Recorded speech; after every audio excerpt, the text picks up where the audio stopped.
Greetings, Otaku Faithful. Thank you for joining me again this week. Once again, it's Larry Williams, OAW Commander-in-Chief, and I'm here to bring you yet again another Boardwalk Empire episode review right here on Otaku Assemble Weekly. As always, I'm here to bring you the latest in this week's Boardwalk Empire episode review. So, this week's episode, this is Season 2, Episode 6, entitled The Age of Reason. And there's a reason for that. I find it kind of funny. Once again, this is another appropriately titled episode. I want to thank you all who in last week's episode in the comments let me know what last week's episode title meant.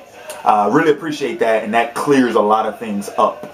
But as I was saying, this week's episode is entitled The Age of Reason, and the main reason for that being is because this week's episode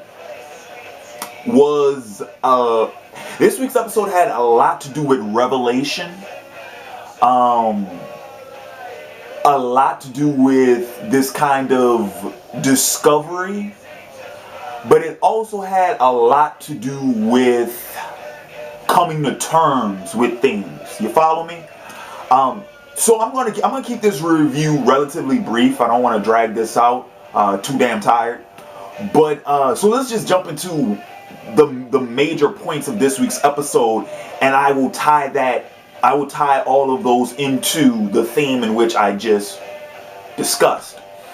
So the first, let's just start off with Nucky. The first big thing that happened this week was,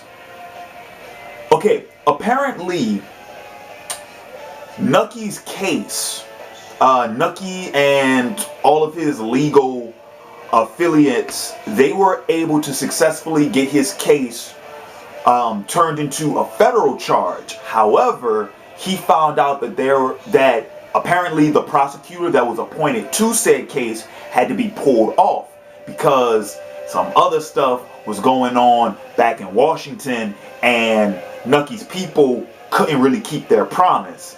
So does that mean that his case, does that mean that Nucky's back in the shitter? No, but it complicates things. This was supposed to be an easy, cut, dry, bam, bam, bam, bam, bam type plan. You follow? But now shit's starting to get sticky. So it kind of put Nucky in a rut. Okay, and since we just got done, since I just got done discussing Nucky, let's go ahead and let's move over to Margret, because she's going to be the first character in this week's episode that I'm going to discuss that follows in that theme I mentioned earlier about the whole self-discovery, the whole revelation type bit. Apparently, what Margret was dealing with in this week's episode was the whole thing with little Teddy, because apparently he's still setting shit on fire, and he's 7 years old now, and he's about to have his first communion, which the discussion with the priest is what gave this episode its title, The Age of Reason. However, Margret discovers that she has to give a confession before Teddy's communion, set the example type bit. And not only does she very vaguely confess this to the priest, but this is the first time that we found out, and I also think that this is the first time that she's openly admitted to herself, is the fact that Margret has a thing for Slater. Now, I will say that I saw this coming when they first introduced that character, but once again, this series is progressing a lot faster than I expected.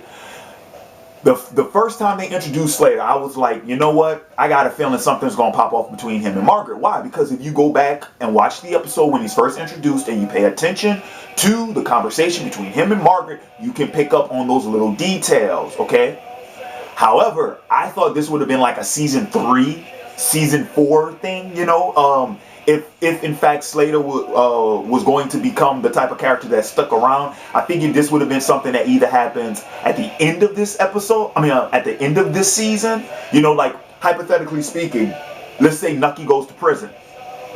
Well, who's Margret going to rebound with? Slater. You follow? So that's what I thought would happen into season 2, season 3 preferably. But no, apparently we find out in this week's episode she got a thing for him. And like I said, it's the first time we find this out, but I'm starting to think that it's the first time that she's openly admitted it to herself. So once again, the revelation, the self-discovery bit.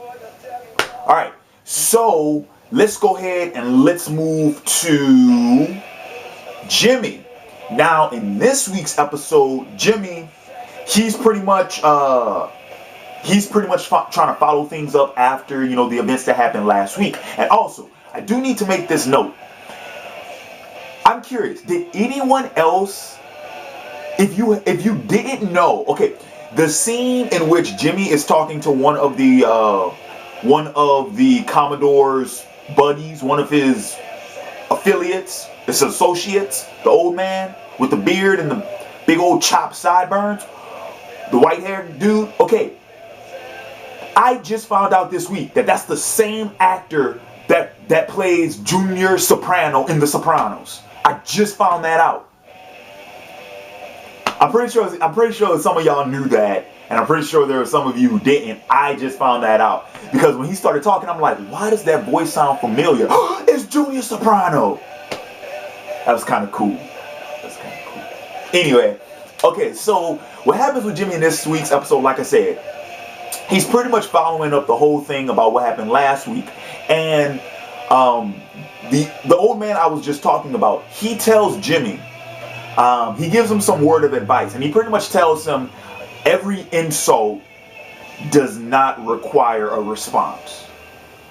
And, you know, for the most part, you would pretty much take that as, oh, you know, that's just, just some words of wisdom, just some helpful advice. But once again, tying into the revelation, the self-discovery, the lessons learned, the age of reason, Jimmy actually practices that advice at the end of towards the end of the episode, because towards the end of the episode, throughout the episode, Jimmy makes another discovery, not a self-discovery, but a revelation, a discovery that his new business partner in Philadelphia, the butcher, whose name I cannot remember, well, the butcher's friend apparently was dealing behind his back with Nucky and some other scumbag whose name I can't remember. Well, when Jimmy discovers that, he tells his friend the butcher. And of course, the butcher, he makes a revelation. He makes a discovery that, hey, this dude who's supposed to be my homeboy is backstabbing me. I'm going to handle up on this cat, right? So after they fix that problem, they go ahead and they confront the guys who are supposed to be hauling the big shipment in from Nucky, right? Those guys, Lucky Luciano and the other small dude whose name I cannot remember.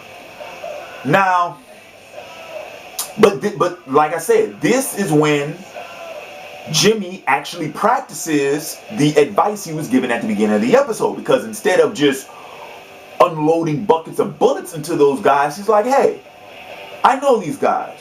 They seem like they're okay. Yo, butcher, don't kill them. You know what? Let's make a deal. And so they make a deal, which I believe, they were going to go, Jimmy and the rest of his gang decided to let Lucky and the rest of his gang go ahead and make the delivery for Nucky. However, I think Jimmy has agreed to the heroin proposal that was offered to him in like the second episode. And and I can't remember